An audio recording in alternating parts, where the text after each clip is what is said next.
Hey guys, so here are my three Pauls. That's an old Epiphone with Duncan Custom 59 hybrid in the bridge, 59 in the neck. This is a WCR Les Paul with WCR American Steels, which is a Godwood, kind of an overwound PAF in the bridge and a Crossroads in the neck. This is a 2001 Gibson Les Paul Standard. The neck is the stock pickup. The bridge is a WB Fire.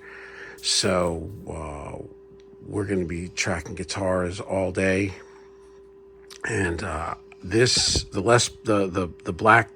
Gibson had 11s and was in like kind of drop C sharp. So I put 10s on it, and it's playing so nice. Oh man!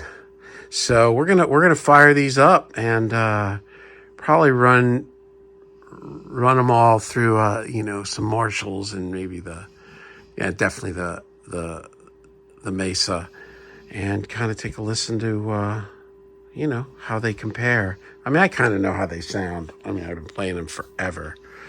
The Sunburst is the one that I mostly play, and for a number of years I was struggling with this black one with tuning, but it's really come together. One of my clients knocked it over and snapped the headstock, and it actually, since being set, is like, I guess, stiffer. The pitch is now stiffer, and it actually stays in better tune. And I've had Dion at GC work on it, and we do the nut sauce, and that's what's going to be happening. Yeah. Okay, so let's see. Are we on? We're on. Oh.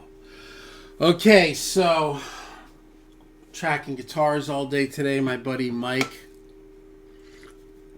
who was absolutely one of the greatest country guitar players in Nashville, Shredder. And he's coming in to track on a record with me. So my Black Paul had 11s. I wanted to get my three Pauls. This is mainly for my tracking, for what I'm going to be tracking. And interesting. Okay, so I put the Black Paul had 11s. I put 10s on it, tuned it to standard. Didn't really set it up. It just played fine. So I've got three, which we already talked about. Here's the green Les Paul. I want to hear them acoustically. Not that that's going to help you on this, but...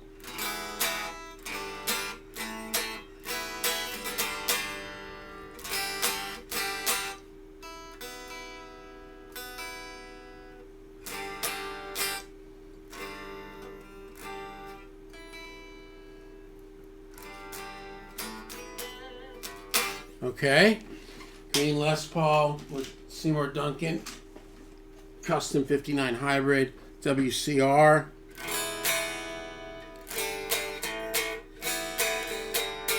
They all sound so different. Oh, 2001 Les Paul Standard with a WB in the bridge.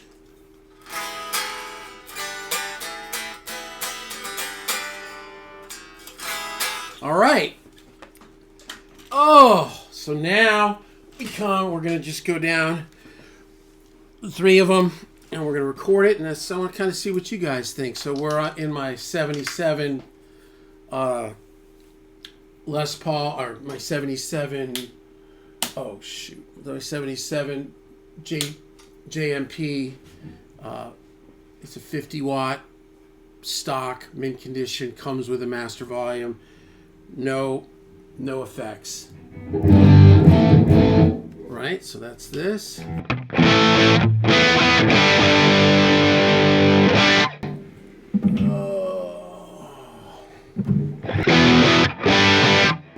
we'll call this Epigenetics.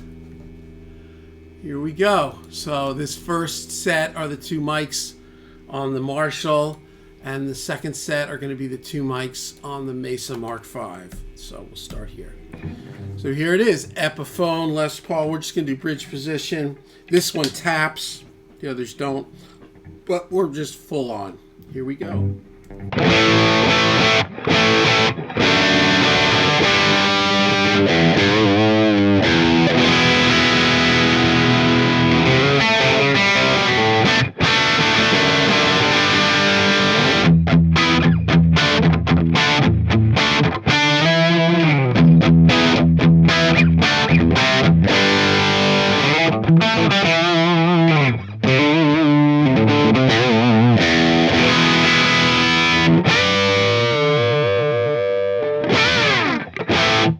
Okay.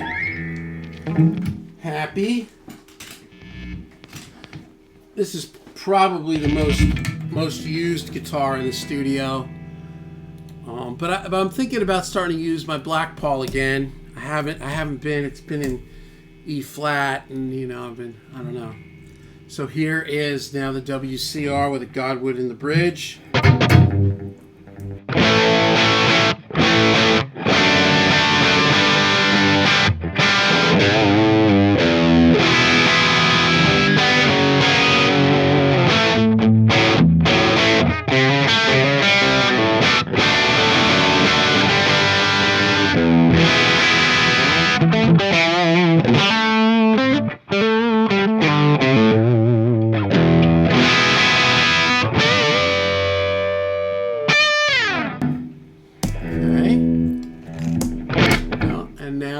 Go to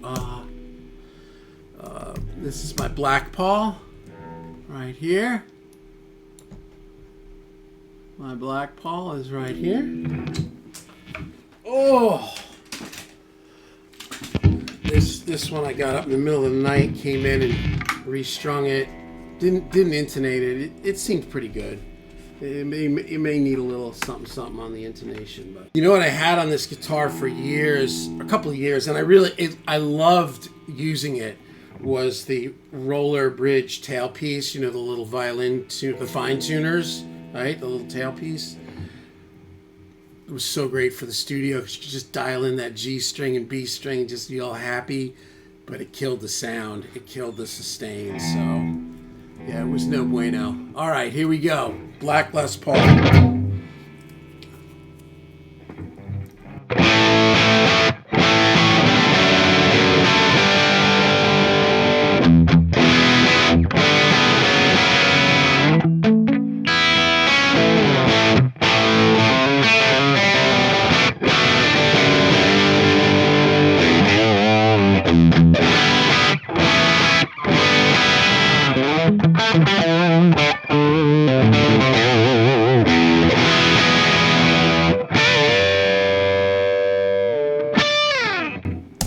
Okay. Definitely that was nice. That was fun. Kill that.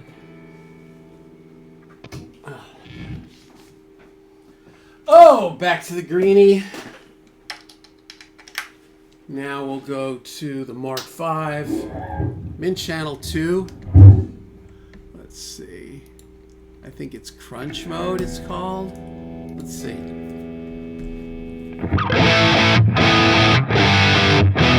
Yeah, that's not again, this is not like super high gain or yeah, no pedals, just straight in. And yeah, no effects. Yeah. Just EQ is in on channel 2 in the Mesa.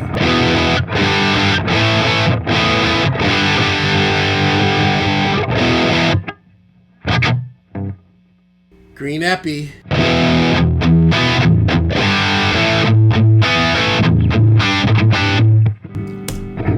Pick was sliding.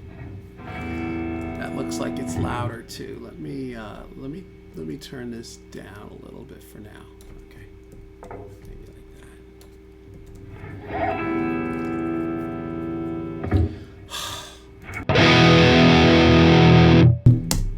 Wow, anticlimactic.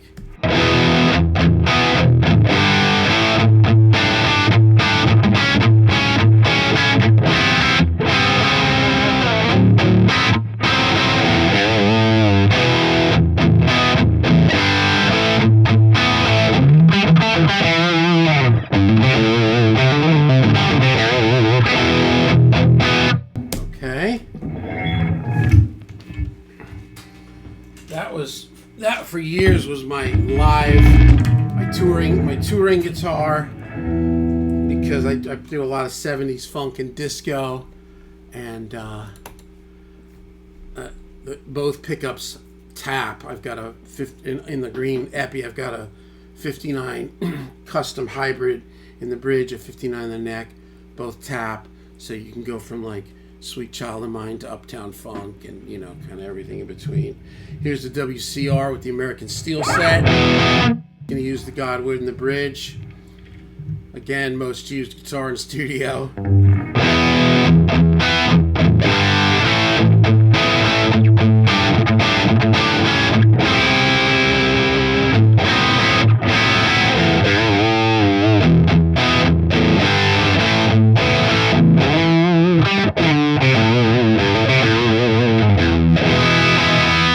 Okay. That was weird. Oh! I will say they're all a little heavy. I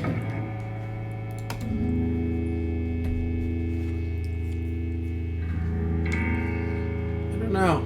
I think the black one and the they're all heavy. They're all about the same. Black Paul, WB Fire, and the bridge.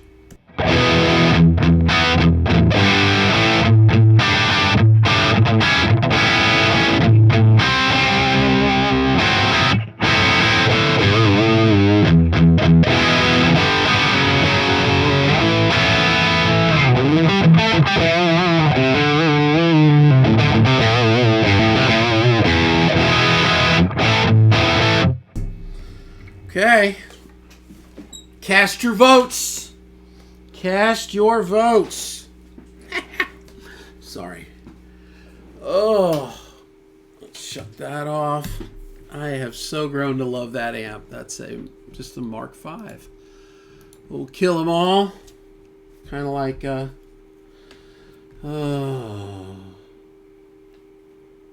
Mox Fox trading block. Good Lord. Block. A lot of spam. They're spamming. What are they spamming now? They're spamming Skype. Let me turn that up a little bit. Turn it up. Here we go. So here is with the Marshall. Here's the Epiphone.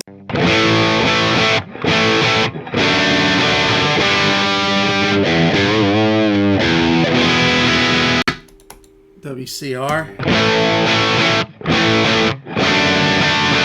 I'm just gonna give my little thing as I hear it.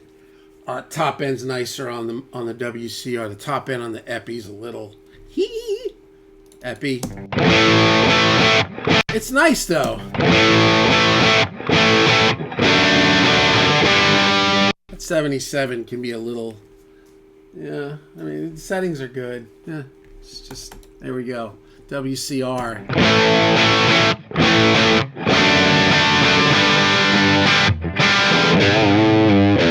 And now the Black Paul.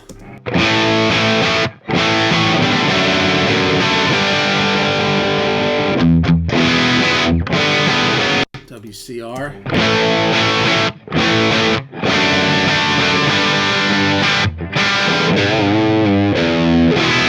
Epi. I don't know, there's something nice about the Epi. I mean, they're all nice in their own way. The Epi has a little bit more, it's a little more understated maybe. I don't know. Here's the Epi.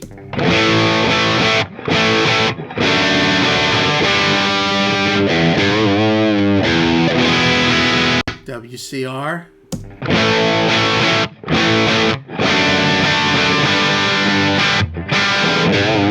The WCR is kind of smoother, but there's something kind of nice and exciting about the Epi now to me. And the stock, or the Les Paul Standard.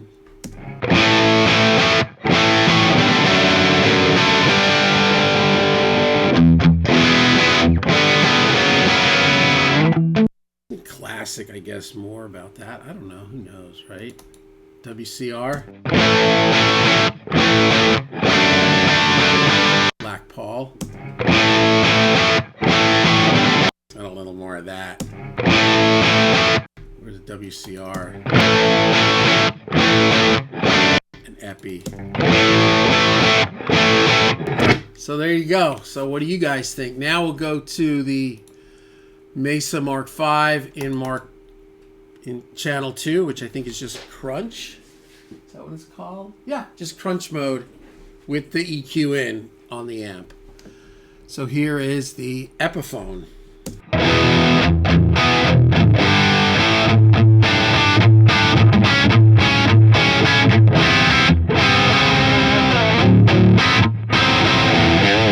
WCR.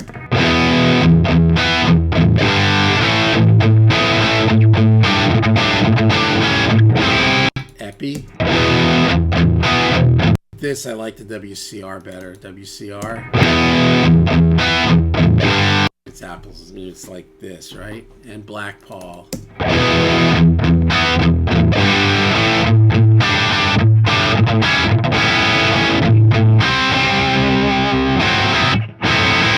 gotta tell you, I think I'm back on the Black Paul, and I think it's staying in good tune. Like I said in the part of in the beginning, about three or 4 years ago, a client dropped it on its face and snapped the headstock. That was an interesting experience. Not. So I called a tech out here that's like the guy. I called over to, I think, Eastside, and I'm like, my Lesol's broken in half. They're like, hey man, here's the guy. Call him right now. So I call him, and he's like, all right. He says, bring me the guitar right now. He says, we want to set it right now. We don't want the wood to start to dry. And he was out, I don't know, Whites Creek, like 45 minutes, that kind of out of town. I think it was called String Theory. Nice guy. I think it was called String Theory. String Theory Guitar Repair, maybe.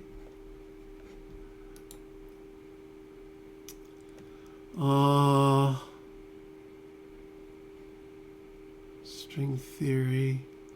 Mount Juliet. Okay, yeah. This is the dude. This is the guy. This is his shop. I can't remember his name, but String Theory. But I took it there. Yeah, so the dude, whatever his name is, I think I probably have him in here. Let's see. Give him a little shout out. String Theory. Oh, Tom Abel. Thom, like Thom. Abel or Bell. Abell. Yeah, String Theory. Tom Abel. Boom. Done. So he says, hey man, bring it over here right now. I said, okay. I came over there. I was there within 2 hours of it breaking. And he's like, okay. He's like, this is actually a good break. I'm like, okay. And he's like, that's it. He says, I'm going to set it right now. And he says, just, I'll give you a shout whenever, in a day or so. I said, okay. So, of course, me being a nutcase, I call him the next morning. I'm like, how does it do? He says, yeah, it looks good. He says it's setting, and I've got it in vice grips, and I think he put dowels in there and glued the whole thing, and he's like, we're gonna let it sit for, I don't know what he said, like 6 days or 10 days. Let's let it sit. And then when he got done with it, he's like, yeah, it's solid. He says, do you want me to like really smooth this out and make it so you can't have ever seen it? And I said, no, as long as it feels good, I'm good. And that was it. And I went and picked it up. But the beautiful thing, since that illustrious moment in time, it stays in tune.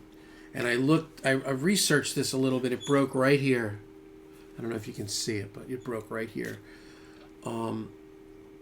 Apparently, Michael Schenker used to break like this part on his Les Pauls and maybe even some of his V's, and then they would do the repair because he said that they wouldn't stay in tune right. It's, I think, because of that angle. Like Fenders are straight, and that's why Fenders are these get a little cranky with tuning. But there it is. So there's a little history on that. And the client didn't come clean that they had broken it. It was so weird. The guitar was right here, and it was on one of those like little pitchfork hanging guitar stands, which I've since never used again. And it was like right here where the piano is, and the client was sitting there, and they must have walked in here and bumped it, and then it fell, and they put it back up. And this client's kind of got some emotional stuff going on, some mental stuff. So I didn't press it, but I came in and I looked, and I looked, and it was like the strings were like bowing out from the neck. I went, what happened to the guitar? And then I saw the headstock. I was like, I can't, nothing prepares you to see that. I mean, that's really, yeah. And I remember I walked in the ISO booth and I just closed the door and I was like, okay, so we got to wrap the session up. You got to find a repair guy and like, just breathe. It's going to be okay. And I came out and I was like, nothing happened with the guitar. And he was sitting there like doing this with his fingers. He goes, no, I didn't see anything. Yeah. A nice guy, but he's got issues like the song says. But that was it. It worked out. I think I'm gonna start using it again. Yeah, the strings are the newest also on the Black Paul because I put them on last night. So, but yeah. So what do you think? What do you think?